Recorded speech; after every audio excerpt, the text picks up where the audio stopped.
ہمارے ہاں آپ نے دیکھا ہوگا کہ جب آپ مذہبی ہونے کا دعویٰ کرتے ہیں تو سب سے پہلی تبدیلی کا جو مطالبہ آپ سے سماج بھی کرتا ہے، روایت بھی کرتی ہے، مذہبی فکر بھی کرتی ہے، وہ آپ کا لباس ہے۔ میں نے یہ کہا تھا کہ میری شخصیت کا اظہار ہوتا ہے میری جامہ زیبی پہننے اوڑھنے کے اندر۔ میں عام طور پہ اچھا ساتر محتشم لباس پہنتا ہوں، میں چاہتا ہوں کہ میں اچھا دکھوں، لیکن جب آپ کو یہ کہا جائے کہ آپ نے یہ جو لباس پہنا ہوا ہے اس میں جو شلوار ہے اس کو ٹخنوں سے اوپر کریں، اگر نہیں کریں گے تو ٹخنے جل جائیں گے۔ میں نے یہ مثال دی تھی، آدمی پلٹ کے پوچھتا ہے قیامت کے دن جہنم میں جلا دیے جائیں گے، یعنی اللہ تعالیٰ اس سے ناراض ہوں گے، گویا آپ دنیا میں خدا کی ایک دائمی ناراضگی مول لے رہے ہیں، دائمی ناراضی۔ اور دائمی ناراضی آپ ذرا تصور کریں ایک منٹ کے لیے، ایک آدمی پوری زندگی والدین کی اطاعت کرتا ہے، روزے کا اہتمام کرتا ہے، حج کرتا ہے، زکوٰۃ دیتا ہے، دین اور شریعت پہ عمل کرتا ہے، لیکن اگر اس کے ٹخنے ننگے ہو جاتے ہیں تو جو وعید سنائی جا رہی ہے وہ کوئی معمولی وعید نہیں ہے، ما اسفل من الکعبین ففی النار، کہ تم اگر اپنے ٹخنوں کو کھلا رکھو گے اور تمہاری شلوار نیچے لٹکی بھی ہوگی تو پھر جہنم میں جلا دیے جائیں گے۔ اتنی بڑی وعید۔ تو یہ جو وعید ہے یہ آپ کو سنا دی گئی، تو اس کے بعد آپ پوچھتے ہیں پلٹ کے کہ یہ وعید آئی کہاں سے ہے اور یہ وعید دی کیوں گئی ہے؟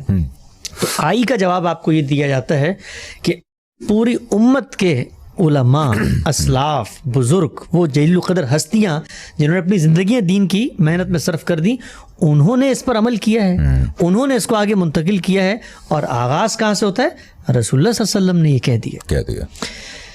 تو یہ ایک سینیریو۔ اس کے بعد آپ کے پاس ایک ہی رستہ رہتا ہے، یا تو آپ ان سے ان دونوں چیزوں کو چیلنج کر کے بحث کریں، آپ یہ کہیں کہ میں اسلاف کی روایت کے آگے سر تسلیم خم، میں ان کی جوتوں کی خاک کے برابر بھی نہیں ہوں، لیکن سوال تو میں ان سے بھی کروں گا کہ انہوں نے کیوں منتقل کیوں، یعنی کہ میں ساری زندگی ٹخنوں سے اوپر شلوار رکھنے کے لیے تیار ہوں، میں سر تسلیم خم، لیکن مجھے سمجھایا جائے کہ اس کی وجہ کیا ہے۔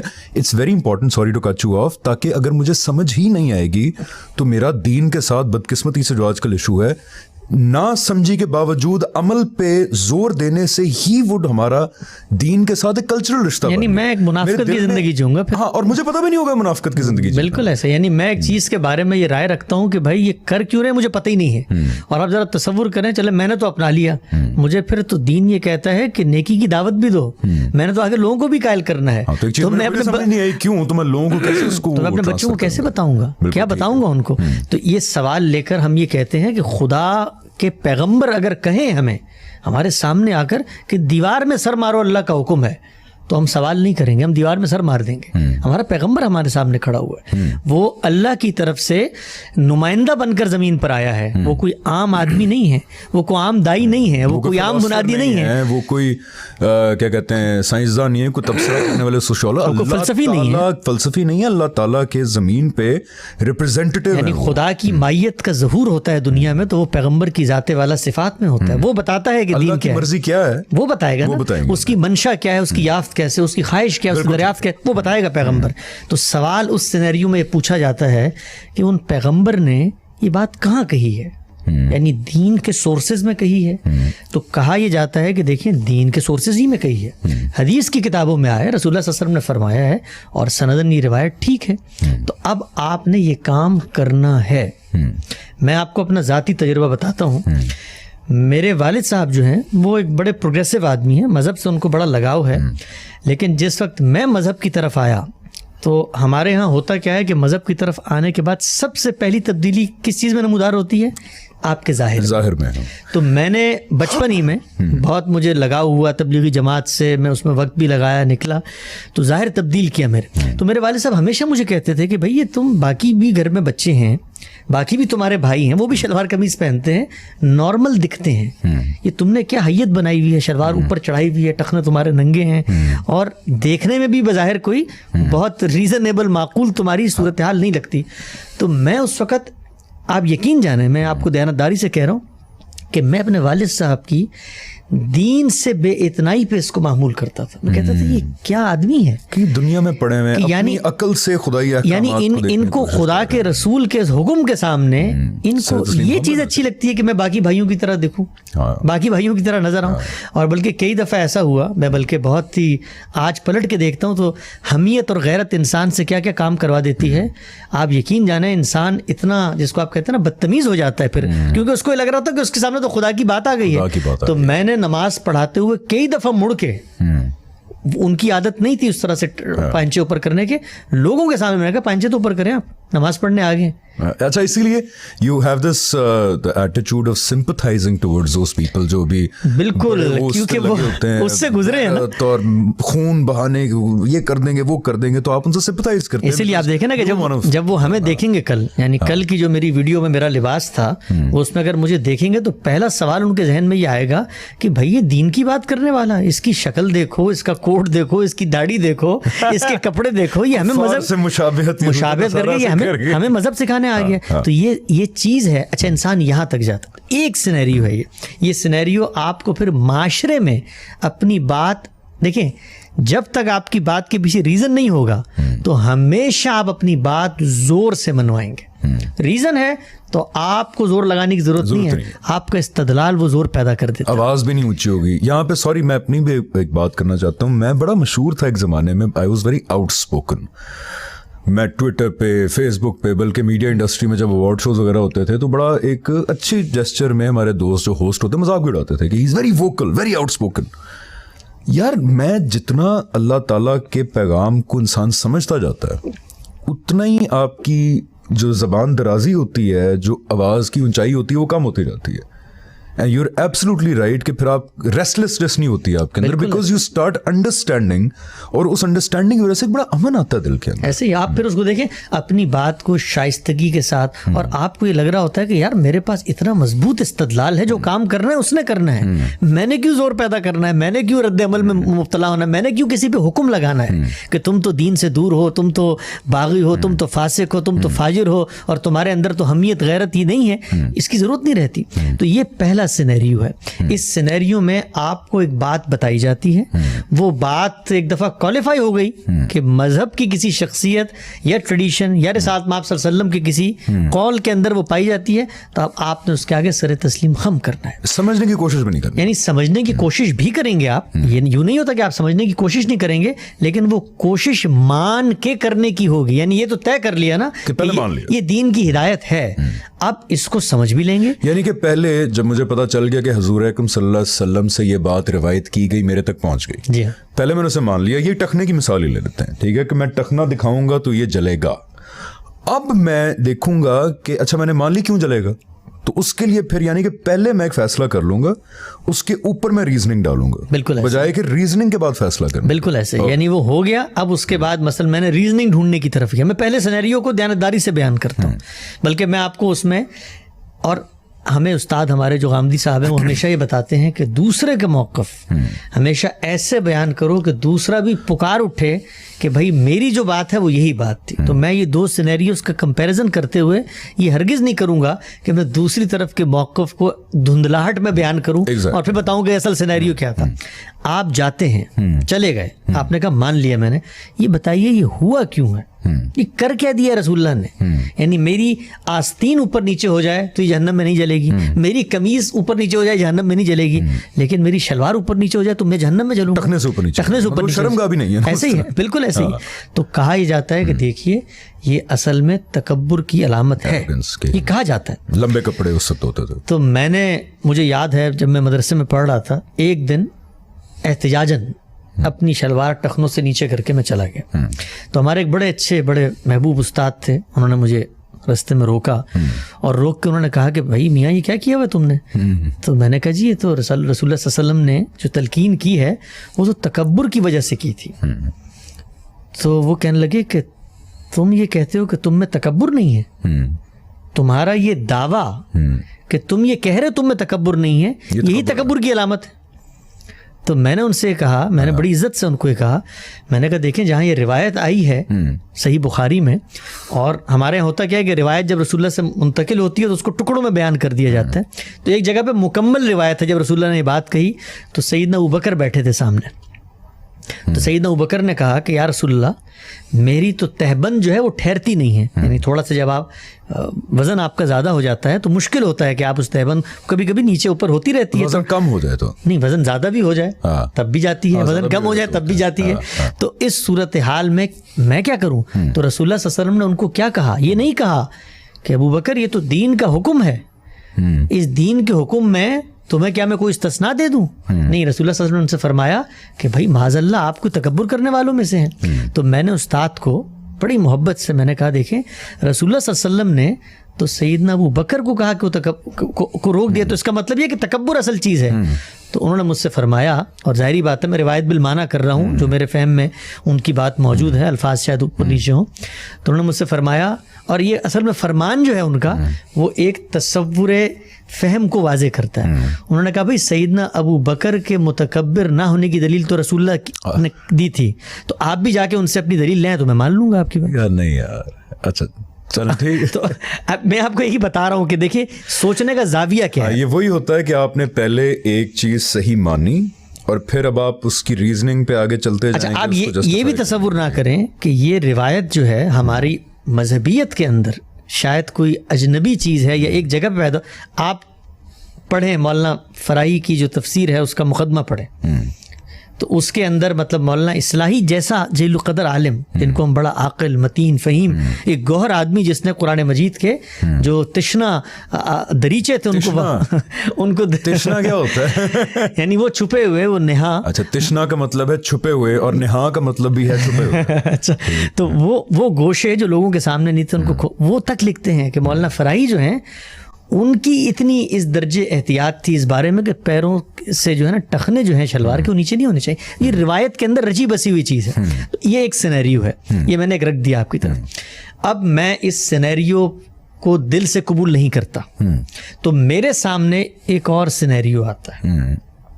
یاد رہے آپ کو, یہ اس سینیریو کو میں دل سے قبول نہیں کرتا کا مطلب ذرا ایکسپلین. مطلب یہ ہے کہ بھائی مجھے نہ یہ بات سمجھ میں آئی کہ مجھے اپنے متکبر نہ ہونے کی دلیل رسول اللہ سے لے کر آنی ہے. مجھے نہ یہ بات سمجھ میں آئی کہ سیدنا ابوبکر کو استثناء بغیر کسی اصول پہ دے دیا گیا تھا. مجھے نہ یہ بات سمجھ میں آئی کہ محض جسم کے کسی حصے کا نمایاں ہو جانا وہ شرمگاہ میں شامل نہ ہو, یا شریعت کا جو پورا فریم ورک ہے اس میں کہیں زیر بحث نہ ہو, اس پہ مجھے جہنم کی وحید سنا دی جائے گی. مجھے یہ بات سمجھ میں نہیں آئی کہ جنت جہنم کا ایک کرائٹیریا دین نے بیان کیا ہے, وہ قرآن مجید میں زیر بحث ہے.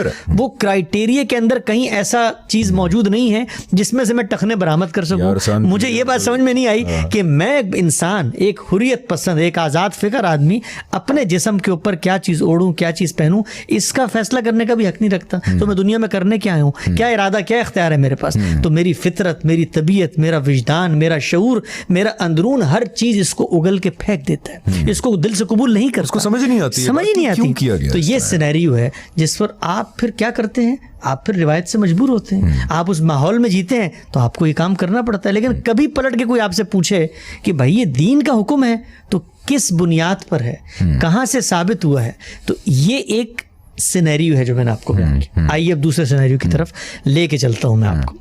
اور بطور طالب علم میں نے بھی اس سینیریو کو ایکسپلور کیا, دیکھا, اور میں یہ نہیں کہتا کہ مثلا یہ سینیریو دوسرا بالکل ٹھیک ہوگا, لیکن لوگوں کی خرد پر چھوڑ دیتا ہوں, لوگوں کی عقل پر چھوڑ دیتا ہوں, ان کے سواب دیتا ہوں کہ دیکھیں کیا فرق ہے. ایک دوسرا سینیریو آپ دیکھیں. دوسرا سینیریو یہ ہے کہ ہم یہ کہتے ہیں کہ دین دنیا میں کیا ہے. ہم یہ کہتے ہیں کہ بھائی دین جو ہے, آپ جب پیدا ہوتے ہیں تو اللہ تعالیٰ نے آپ کی انہیرنٹ ریم, آپ کی رینڈم جو ایکسس میموری ہے, اس میں کچھ کوڈنگز, کچھ سافٹ ویئر ڈال دیے کہ آپ جانتے ہیں نیکی بدی کیا ہے. فجورہا و تقویٰ, فَأَلْهَمَهَا فُجُورَهَا وَتَقْوَاهَا. ہر آدمی کو جو مذہب سے واقف ہی نہیں ہے, اس کا کسی فلسفے سے کوئی تعلق نہیں ہے, اس سے پوچھیں چوری اچھی چیز ہے, اس سے پوچھیں کسی کا ایتھیسٹ سے بھی پوچھیں حسد اچھی چیز ہے, غیبت اچھی چیز ہے, کسی کے اوپر بہتان اچھی چیز ہے, کسی کے اوپر تکبر سے برتری ظاہر کرنا یہ اچھی چیز ہے. وہ کہے کہ نہیں ہے. تو یہ آپ کی فطرت میں موجود. اس فطرت کو لے کے جب آپ دنیا میں اپنے اوپر نظر دوڑاتے ہیں تو آپ کو لگتا ہے کہ آپ مخلوق ہیں, آپ کے گرد نعمتیں ہیں, ان نعمتوں سے آپ مستفید ہوتے ہیں, اس استفادے کے نتیجے میں آپ کے اندر سے ایک جذبہ شکر و سپاس پیدا ہوتا ہے, اس کے لیے آپ ایک منعم حقیقی, ایک ایسی ہستی کو ڈھونڈتے ہیں کہ جس کے آگے جا کے سر تسلیم خرم کر سکے, ان کو بتائیں کہ بھائی تو ہی ہے جس نے مجھ پر یہ عنایتیں کی ہیں. تو اگر وہ کوئی ہے تو اس کا کوئی پیغام بھی ہوگا, تو اس کا پیغام دنیا میں پیغمبر لے کے آتے ہیں. پیغمبر وہ دین ہمیں دو صورتوں میں دیتے ہیں, ایک قرآن مجید, ایک پیغمبروں کی عملی روایت. یہ دوسرا سینیریو میں آپ کو بتا رہا ہوں جس کو سننا کہتے ہیں. اب قرآن کو آپ نے کھول لیا, قرآن کو کھولا تو قرآن نے کھول کے آپ کو بتایا کہ جو پیغمبر جو کام کرنے آتے ہیں نا, ان کا جو مشن ہے, ان کا جو موٹو ہے, ان کا جو نصب العین ہے, وہ ہے پاکیزگی. اللہ نے پیغمبر بھیجے, یتلو علیہم آیاتہ ویزکیہم, تاکہ تمہیں پیوریفائی کرے, وَيُعَلِّمُهُمُ الْكِتَابَ وَالْحِکْمَةَ. یہ فریم ورک ہمیں مذہب نے دیا. اب دین کا کوئی حکم ایسا ہو نہیں سکتا جس کے اندر یہ اصول کنسسٹنٹلی پایا نہ جائے. پیوریفیکیشن, یہ پیوریفیکیشن چاہے اخلاق کی ہو, چاہے بدن کی ہو, چاہے یہ پیوریفیکیشن ہر چیز کی, کھانے پینے کی ہو, آپ کی گفتگو کی ہو, آپ کی روزمرہ معمولات کی ہو, پریکٹس جو دین کی ہے اس کو پیوریفیکیشن سے اٹیچ ہونا چاہیے. اب جب آپ مجھے یہ کہیں گے کہ ٹخنے اوپر کرو, تو میں تو پلٹ کے دوسرے سینیریو کے تحت یہ پوچھوں گا کہ وہ جو دین کا فریم ورک ہے, جو اس کا مینڈیٹ تھا, اس مینڈیٹ میں یہ بات کہاں آتی ہے؟ تو وہ یہ بتاتے ہیں, جو دوسرا سینیریو وہ یہ بتاتے ہیں کہ دیکھیں اللہ تعالیٰ نے اس فریم ورک کو دینے کے بعد دنیا میں 5 چیزیں حرام کی ہیں. کیا حرام کیا ہے؟ انما حرم ربی الفواحش ما ظہر منها وما بطن والاسم والبغی بغیر الحق وان تشرکوا باللہ ما لم ينزل به سلطانا وان تقولوا علی اللہ ما لا تفعلون. یہ 5 سورہ اعراف آیت 33. اللہ میاں کہتے ہیں مقصد پیوریفیکیشن ہے. ٹھیک ہے, اب میں تمہیں بتا رہا ہوں کہ کیا چیز ہیں جو پروہائبٹڈ, جو حرام کی, جو حرام, جو روک دی ہیں, ممنوع قرار دی. کلیئرلی بات ہے سورہ اعراف میں بتایا ہے, کسی کے پاس جانے کی ضرورت ہی نہیں رہی ہے. انما حرم, صرف اور صرف یہ 5 چیزیں, صرف 5 چیزیں ہی حرام, یہ 5 چیزیں حرام ہیں. اب دوسرا سینیریو یہ کہتا ہے کہ جو حکم دین کا آپ کے سامنے آئے گا, پہلا فلٹر تھا تزکیے کا, پاکیزگی کا, اس سے گزاریں. اب آپ کسی کو روکیں گے نا یہ کام نہیں کرنا, تو اس کو کوالیفائی کریں ان 5 کنڈیشنز میں. 5 چیزیں ذرا وہ ایک دفعہ ترجمہ کر کے بتا دیں. 5 یعنی اللہ تعالیٰ نے کیا چیز حرام کی؟ فواحش حرام کی, والاسم والبغی بغیر الحق, سرکشی اور اناد, اور جس کو آپ کہتے ہیں بغاوت, اور اس کے بعد کیا کہا؟ والاسم والبغی بغیر وان تشرکوا باللہ ما لم ينزل به سلطانا, کہ آپ شرک کریں. شرک کیا ہے؟ جھوٹ ہے نا. اللہ نے کوئی دلیل نہیں اتاری, آپ اللہ کے بارے میں کہہ رہے ہیں بھئی اللہ کے سبارڈینیٹس ہیں, اللہ کے بیٹے ہیں, اللہ کی بیٹیاں ہیں. اللہ کہتے ہیں بھئی میرے ہیں تو میں بتاؤں گا نا, تم میرے بارے میں جھوٹ کیوں بول رہے ہو؟ اور آخری بات, اللہ کی طرف سے کسی چیز کو دین میں شامل نہ کرنا. یعنی 5 چیزیں وہ ہیں کہ سورہ اعراف کی آیت 33 میں اللہ تعالیٰ نے کہا ہم نے صرف یہ 5 چیزیں حرام کی ہیں, کہ اندر نمبر 1 حق تلفی, فواحش, یعنی وہ چیزیں بدکاری اور تمام چیزیں اس میں آ جاتی ہیں, خواہ چھپی ہوئی ہوں یا ظاہر ہو. حق تلفی, کسی کی جان, مال اور عزت کے خلاف کوئی ناحق اقدام کرنا, جانتے پوچھتے ہوئے اللہ تعالیٰ کے اوپر معاذ اللہ جھوٹ باندھنا, جیسے کہ شرک ہو گیا. اور 5ویں چیز کہ اپنی طرف سے کوئی چیز حرام اور حلال کرا دے, یعنی بدعت, اپنی طرف سے یہ کہہ دینا. یعنی اگر ان دین کے فلٹرز میں وہ نہیں آ رہی, نہ پیوریفیکیشن میں آ رہی ہے, نہ ان 4 میں جو پیچھے آ رہی ہے, اور آپ نے اس کو شامل کر لیا, دین بنا دیا, تو اللہ تعالیٰ کہتے ہیں کہ اس کو بھی میں نے حرام قرار دے دیا ہے. تو دوسرا سینیریو کہتا ہے بھائی رکو, اس میزان پہ پرکھو. یہ جس چیز کو تم دین قرار دے رہے تھے, دین نے تو کچھ اور پیرامیٹرز بتائے ہیں, پہلے اس میں کوالیفائی کرو, ورنہ تم اس کے اتاب میں آ جاؤ گے. وہ جو 5ویں چیز اللہ نے بتائی, اگر وہ دین ثابت نہیں ہوتے, تو وہ کیا بتاتے ہیں؟ وہ یہ بتاتے ہیں کہ قرآن کا فریم ورک کیا ہے. اس فریم ورک میں اگر کوئی چیز لباس سے متعلق روکی گئی ہے آپ کو, تو قرآن ہی نے بتا دیا ولا تسائر خدک للناس, لوگوں کے سامنے یہ اپنے گال پھلا کر نہ بیٹھو. ولا تمشی فی الارض مرحا, اور زمین پہ اکڑ کے نہ چلو. ان اللہ لا یحب کل مختال فخور, اللہ تعالیٰ ہر اکڑنے والے متکبر کو پسند نہیں کرتا. یہ قرآن کا فریم ورک ہے. اس فریم ورک کے بعد اگر کسی چیز کو ممنوع قرار پانا ہے, تو اس کو تکبر کی تعریف میں شامل ہونا چاہیے. اس میں تکبر کیا ہے؟ اصل میں تکبر بھی سرکشی ہے. آپ اصل میں لوگوں کے اوپر دھونس جما رہے ہوتے ہیں, آپ لوگوں کی حق تلفی کر رہے ہوتے ہیں. تکبر کیا ہے؟ اسی چیز کا نام ہے. تو اب یہ جب فریم بن گیا, تو اب مجھے روایت نے بتایا کہ رسول اللہ صلی اللہ علیہ وسلم نے فرمایا کہ تم نے پائن سے اوپر کرنے ورنہ جہنم میں جلیں گے. تو سب سے پہلا کام میں کیا کروں گا؟ میں کہوں گا رسول اللہ صلی اللہ علیہ وسلم کی بات سر آنکھوں پہ. ہماری آنکھوں کا سرما, ہمارے ماتھے کا جھومر, ہمارے سروں کا تاج کیسے ہو سکتا ہے رسول اللہ کی بات ہم تک پہنچے؟ ہی نہیں ہو سکتے, ہم تو اطاعت کریں گے ان کی. آؤ سب سے پہلے یہ دیکھتے ہیں کہ بات کہی کب تھی. کیوں؟ کیونکہ رسالت مآب صلی اللہ علیہ وسلم میرے سامنے موجود نہیں ہے. رسول اللہ صلی اللہ علیہ وسلم نے مجھے براہ راست یہ بات نہیں کہی ہے, یہ لوگوں نے بات مجھ تک پہنچائی ہے, اپنے انیشیٹو پہ پہنچائی ہے, اپنی زبان میں پہنچائی ہے. اور ایک آدمی نے بھی نہیں پہنچائی بھائی, سینکڑوں ہزاروں لوگوں نے پہنچائی. تو آپ پہلے تحقیق کریں. یہ تحقیق کرنے کے بعد دیکھیں اصل بات کیا تھی. اس پروسیس سے جب آپ گزریں گے تو آپ کے سامنے اصل بات آئے گی. وہ اصل بات کو جب آپ نے پڑھ لیا تو رسول اللہ صلی اللہ علیہ وسلم کہتے ہیں ما اسفل من الکعبین ففی النار.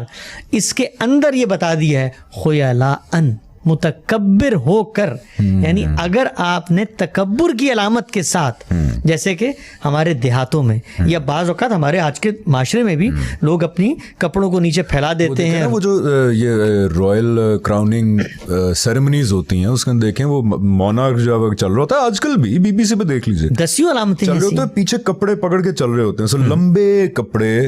اس وقت ایک متکبرانہ قسم کی روایت بھی بن گئی تھی کہ لمبے کپڑے پہن. دوسرا سینیریو آپ کو یہ کہتا ہے کہ یہ جو روایت ہے, یہ روایت صرف کپڑوں کے لیے نہیں ہے, یہ تمہارے کفلنگز کے لیے بھی ہے, یہ تمہارے چشموں کے لیے بھی ہے. لوگ سمجھتے ہیں کہ وہ دین سے آزادی دے رہے ہیں وہاں پر. یہ آپ کے برانڈڈ جوتوں کے لیے بھی, یہ آپ کے برانڈڈ جوتوں, یہ آپ کے اس رولیکس کی 50 لاکھ کی گھڑی کے لیے بھی ہے, یہ اس موبائل فون کے لیے بھی جو دھونس چما کر آپ لوگوں کے سامنے رکھ دیتے ہیں, یہ اس گاڑی کی چمک کے لیے بھی ہے جو محض پڑوسی کا دل جلانے کے لیے آپ گاڑی کو صاف کرواتے ہیں. یہ اس 10 لاکھ کے ڈولچے اینڈ گبانا کے بیگ کے لیے, بالکل ایسا, یہ تمام چیزوں کے لیے. اب آپ دیکھیے دوسرا سینیریو ہے.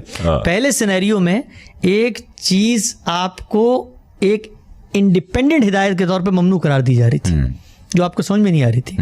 دوسرے سینیریو نے اس کو پورے مذہب کے فریم ورک میں رکھ کے ری ڈیفائن کیا اور بتایا کہ بھائی یہ تو اچھا, لوگ عام طور پہ کہتے ہیں یہ لوگ جو نئی بات کرتے ہیں یا مختلف بات کرتے ہیں جدت پسند ہیں, تساہل ان کے اندر ہے, یعنی یہ مشکلات نہیں سہ سکتے. وہ بھائی مشکل تو وہاں پر ایک تھی کپڑے کی, ادھر تو بہت زیادہ ہے. یہ تو دوسرے سینیریو میں زندگی اجیرن ہو گئی. نہ برانڈز پہن سکتے ہیں, نہ ایکسپینسو جوتے, یعنی آپ سب کچھ کر سکتے ہیں, سب کچھ کر سکتے ہیں, لیکن اس میں شرط کیا ہے کہ آپ نے دھونس جمانے. تو یہ دو سینیریو میں خلاصہ کرتا ہوں. اور میں اس بات کو ایسے کہنا چاہ رہا ہوں کہ یار کوئی اوفینڈ بھی نہ ہو, وہ بھی نہ لگے کہ میں فنگر پوائنٹ کر رہا ہوں. میں نے اپنی زندگی میں جب بیک ان مائی ڈیز جب میں دین سے دور تھا تو میں یہ دیکھتا تھا کہ جی ٹخنوں کے اوپر شلوار تو انسان کر لیتے ہیں, لیکن وہ ٹخنوں کے اوپر جتنا انہوں نے متکبرانہ قسم کی چیزیں پہنی ہوئی ہوتی ہیں, تو یہ وہی شو کرتی ہے چیز کہ ایک پریکٹس ہم نے بنا سوچے سمجھے مان لی, ٹھیک ہے جی ہم ٹخنوں سے شلوار اوپر کریں گے, اور جو اس کا ایک ایسنس تھا کہ تکبر نہیں ہونا چاہیے, ٹخنوں سے اوپر تکبر ہی تکبر. میں حمزہ بھائی اپنی مثال دیتا ہوں, آپ کو کسی اور کی مثال نہیں دیتا, کہ جس زمانے میں ابتدائی طور پہ میں اس پریکٹس کو کرتا تھا, میں دیانتداری سے بتا رہا ہوں آپ کو یہ کہ میں ان لوگوں کو جو یہ کام نہیں کر رہے ہوتے تھے, بشمول میں نے آپ کو مثال دی اپنے والد صاحب کی, ان کو حقارت کی نظر سے دیکھ کے خود تکبر کی علامت ظاہر کر دیتا. اللہ تعالیٰ کے قریب دیکھو میں کتنا قریب ہوں, کتنا یار یہ تو ابلیس والا ٹریٹ ہے نا. یہ دیکھیں, یعنی جو جس چیز سے روکا گیا, مثال میں نے آپ کو ایک بہت سادہ روزمرہ زندگی کی تھی, لیکن اگر آپ اس کے اندر اتریں تو اس میں دو سینیریوز کے اندر دو مختلف پیراڈائم آپ کو نظر آئیں گے. اس میں دیکھیں سورسز نظر آئیں گے دین کے, اس میں آپ کو نظر آئیں گے کہ رسول اللہ کی بات کو سمجھا کیسے جاتا ہے, اس میں آپ کو نظر آئے گا کہ سمجھنے کے بعد اس کو زندگی کے اندر پھیلایا کیسے جاتا ہے, اپنایا کیسے جاتا ہے. تو یہ دو سینیریوز ہیں, یہ دو سینیریوز جب آپ کے سامنے آتے ہیں, تو جب یہ آپ کے سامنے آتے ہیں تو آپ پھر سوچتے ہیں اپنی عقل سے کہ بھائی یہ بات ٹھیک تھی کہ یہ بات ٹھیک.